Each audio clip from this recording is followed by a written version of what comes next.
Hello guys, welcome back to the channel. This is Dr. Abhishek from Side Dental Vlogs and I have come with another new video. So today I'm going to tell you something that from the past 3 days I have started going to my clinic. काफ़ी लोगों को ये चीज़ गलत लगेगी, काफ़ी लोगों को सही भी लगेगी. तो actually I was getting many calls from same kind of patients from the past 15 days regarding pain and swelling in the oral cavity. तो मेडिसिन और इंजेक्शन लगाने के बाद भी बहुत लोगों का पेन और स्वेलिंग कम नहीं हुआ है, तो I had to go for emergency. और बेसिकली बहुत सारी चीज़ें मैं कंसिडर कर रहा हूँ पेशेंट देखने के पहले. First of all I ask the patient that few questions are there in my mind what I ask to those kind of patients. और आप भी वैसे करके आप क्लिनिक जा सकते हैं. तो सबसे पहली चीज़, मैं जो क्लिनिक जा रहा हूँ, मैं सिर्फ 1 घंटे के लिए क्लिनिक जा रहा हूँ, इवनिंग 6 to 7. और उनमें प्रोसीजर्स के बारे में बाद में बताऊंगा. तो सबसे पहले मैं पेशेंट से हिस्ट्री फ़ोन पे पूछ लेता हूँ कि बेसिकली पेशेंट को रिसेंटली कोई फीवर या कफ कोल्ड है कि नहीं. सेकंड, दूसरी चीज़, पेशेंट कहीं ट्रैवल किया कि नहीं, कहीं बाहर से आया कि नहीं, या फिर उनके घर पे कोई बाहर से आया कि नहीं, ये बहुत ज़रूरी है पूछना. ये 2 चीज़. तीसरी चीज़, मैं पेशेंट से ये पूछ रहा हूँ कि have they gone to any foreign country और नॉट. तो या फिर उनके कोई रिलेटिव फॉरेन से कोई उनके लॉकडाउन के पहले या बाद में कभी भी आए हैं कि नहीं. तो ये 3 सवाल बहुत ज़रूरी इंपॉर्टेंट पूछ रहा हूँ. और basically I am keeping priority for very old patients who are having like lot of problems and they are not able to adjust, और जिनकी मेडिसिन जिनकी बॉडी में जा नहीं रही हैं. बेसिकली मेडिकली कॉम्प्रोमाइज पेशेंट जिनको रियली दरकार है, ज़रूरी है, उनको मैं चेक कर रहा हूँ. तो what I do, I have got PPE kits. Till now I have not receive my face shield. तो PPE किट्स जो होता है उसके अंदर मेरे को मिला है, गाउन है, उसमें सब कुछ है. तो बेसिकली मैंने देखा कि PPE किट पहन के आप दिन में 2-3 से ज़्यादा पेशेंट नहीं कर पाओगे एक शाम को.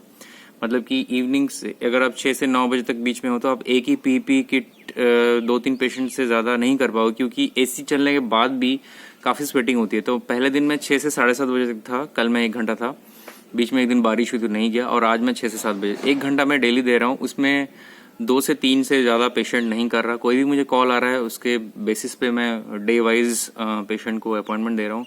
तो उन 6 से 7 बजे के बीच में उन 1 आवर के ड्यूरेशन में आई am only seeing the OPD of the patient. और पेशेंट को पर्टिकुलरली आने से पहले मुझे पता होता है कि कौन पेशेंट आ रहा है मेरे पास. ओके. और अगर पेशेंट कोई पीडो पेशेंट है, जैसे कि रिटेन डेसिडियस टूथ निकालना है, जो कि उतना अर्जेंट नहीं है, उन पेशेंट्स को मैं डायरेक्टली मना कर दे रहा हूँ. और जो भी पेशेंट आ रहा है उनको मैं बोल रहा हूँ कि वो अकेले आए, क्योंकि उससे क्या होता है कि एक तो आप डिस्टेंसिंग करने में थोड़ा बहुत हेल्प कर रहे हो, और अनटिल अनलेस मैंने एक पेशेंट को देखा बहुत सीवियर स्वेलिंग है, तो I gave him antibiotics today and today I am going to remove the tooth. अच्छा, एक्सट्रैक्शन में उस ओल्ड पेशेंट में that will be easy extraction, और आई डोंट थिंक उसमें कोई एरोसोल प्रोड्यूस होगा. तो I am only keeping myself limited to consultation and OPD and extraction only in case of very much emergency. बस यही मैं अगले 15 डेज तक फॉलो करने वाला हूँ. बट इफ़ आई गो, उससे क्या फ़ायदा होता है कि एक तो पहले आप अपने पेशेंट्स को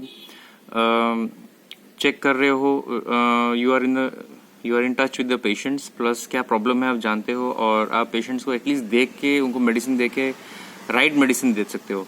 बहुत पेशेंट क्या होता है, खुद ब खुद मेडिसिन स्टोर चले जाते हैं, तो उन मेडिसिन जो मेडिसिन स्टोर वाले देते हैं यूजुअली जेनरिक मेडिसिन दे देते हैं, या फिर जो उनकी मेडिसिन सेल नहीं होती है, या फिर मैक्सिमम सस्ती वाली मेडिसिन देते हैं जो कि उतनी काम नहीं करती हैं. तो बेसिकली आप पर्टिकुलरली जैसे पेरियोडल डीज है तो उसके लिए क्या मेडिसिन चाहिए, सीवियर स्वेलिंग है तो उसके लिए क्या चाहिए, whether the patients require intramuscular injection और नॉट, इंट्रावीनस. अभी मैंने एक पेशेंट को उस दिन पहले ट्रैक्सोलेस 1.5 ग्राम का इंजेक्शन भी प्रेस्क्राइब किया, तो काफ़ी उसकी स्वेलिंग रिड्यूस हो चुकी है, अभी बिल्कुल कम हो गई है, मतलब खत्म हो गई ऑलमोस्ट. तो अभी आप भी अगर आप जाना चाहते हैं क्लिनिक तो आप जा सकते हैं, और वीक में एक बार आप क्लिनिक जाएँ.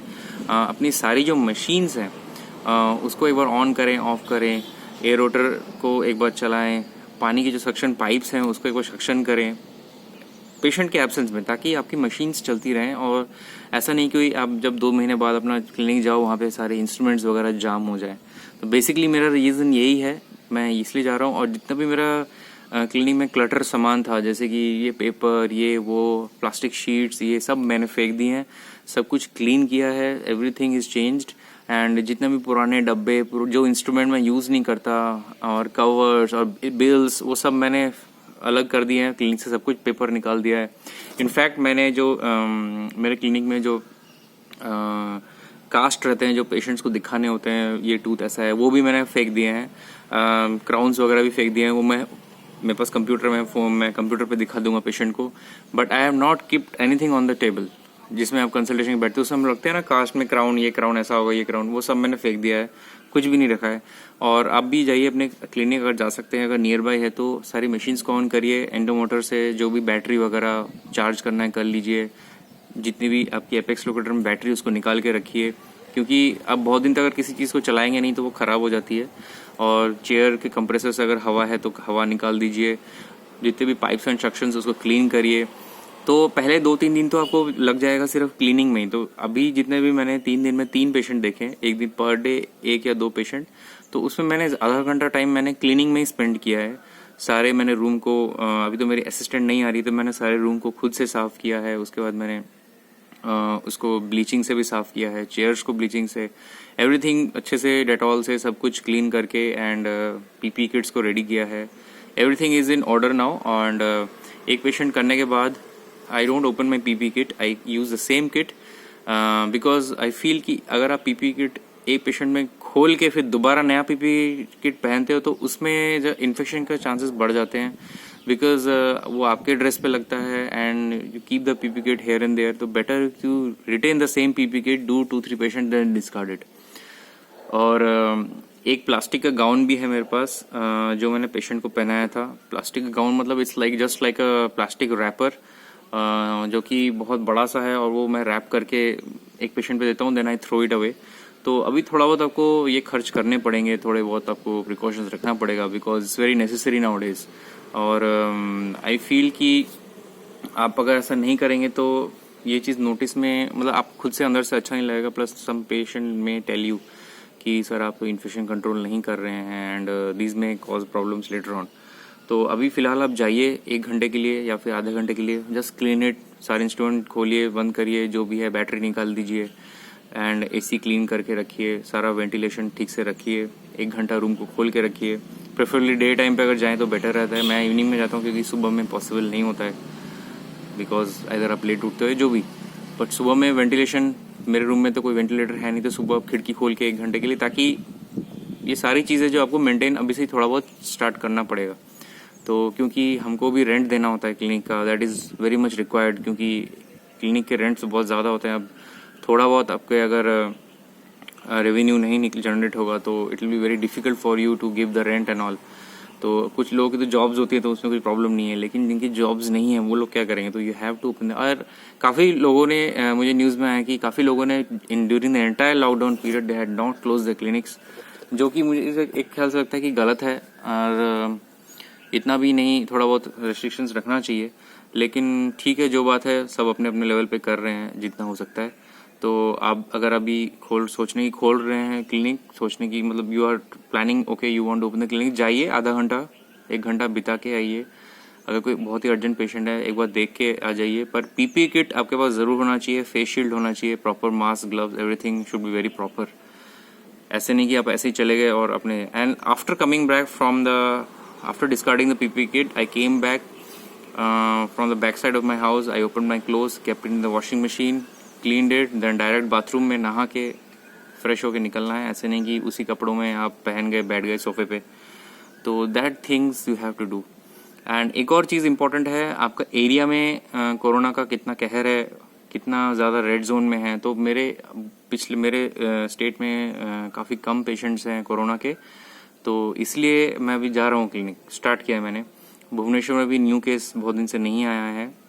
तो अगर आपका घर रेड जोन में है या फिर आप किसी जोन में है जहाँ पे नियर बाई 5 किलोमीटर रेंज के अंदर कोरोना वायरस हुआ है, तो बिल्कुल ना जाएं, बिल्कुल total shut down the clinic for another 15 days और 10 डेज, कोई फर्क नहीं पड़ता। लेकिन आपका अगर कि एरिया में सब चल रहा है, दुकानें उकानें खुल रही हैं, you can see people walking around little bit in your colony, तो आप जा सकते हैं। मेरा जो दूसरा क्लिनिक है उसको मैंने टोटल शट डाउन किया है, क्योंकि उस एरिया में कंटेनमेंट जोन है, यहाँ से 22 किलोमीटर दूर है। तो उस एरिया में अभी मैं बिल्कुल नहीं जाऊंगा, वो अब बहुत दूर भी है, यहाँ से 15 किलोमीटर्स दूर है, तो वहाँ पे जाना थोड़ा बहुत रिस्की हो जाता है। Plus you have to give answers to different level of people, like police will be there, and एक पेशेंट के लिए इतनी दूर क्या जाओगे और कौन आने वाला है। तो वही है कि मेरे घर के पास जो लोकल एरिया है उन्हीं के पेशेंट्स को मैं देख रहा हूँ। थोड़ा बहुत स्टार्ट करिए, मशीन स्टार्ट करिए, ताकि रश ना हो जाए चीज़ें। तो आज का वीडियो अगर अच्छा लगा तो लाइक करिए, कोई डाउट है तो पूछिए, और कोई मुझे सोर्स बताएं कि पीपीई किट कहाँ से सस्ता मिलता है, किस टाइप का वो लेने से अच्छा रहता है। क्योंकि मैं जो पीपीई यूज़ कर रहा हूँ मुझे बहुत ही बेकार लगा। आई डिडंट लाइक फाइंड कि बहुत ही कुछ यूजफुल होगा, और फिटिंग भी ठीक से नहीं हो रहा था बहुत। I think the PPE kit was not actually, it was under size, large size भी मुझे छोटा पड़ रहा था। तो अगर कोई फैट पर्सन्स यूज़ कर रहे हैं पीपीई किट, तो ऐसा वाला पीपीई किट लीजिए जो कि थोड़ा कॉस्टली वाला है, जो आई थिंक 1200 या 1500 रुपीज़ का आता है, वो वाला लीजिए। क्योंकि जो एल साइज़ है वो पीपीई किट, अगर थोड़े से आप मोटे हैं तो फिर वो फिट नहीं होगा आपको। तो मुझे एल साइज़ वाला भी मुझे टाइट हो रहा था थोड़ा बहुत। तो ऐसे हाथ ईजी था, लेकिन जो चेस्ट एरिया है वो थोड़ा सा टाइट था। एंड देखिए, जो भी पीपीई किट एक साथ में ज़्यादा मत खरीदिए, एक पैकेट खरीदिए, उसको खोल के अंदर से देखिए कैसा फिट हो रहा है, उसके बाद ही और ज़्यादा अमाउंट लीजिएगा। तो have a very good day, take care, and do the best of dentistry.